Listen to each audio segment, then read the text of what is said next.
Друзья, почему машинка так тарабанит? Вроде как дизелек. Что может быть?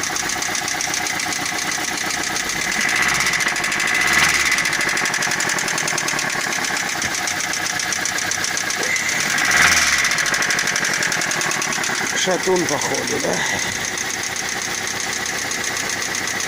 Или клапана. Машина Джили МК.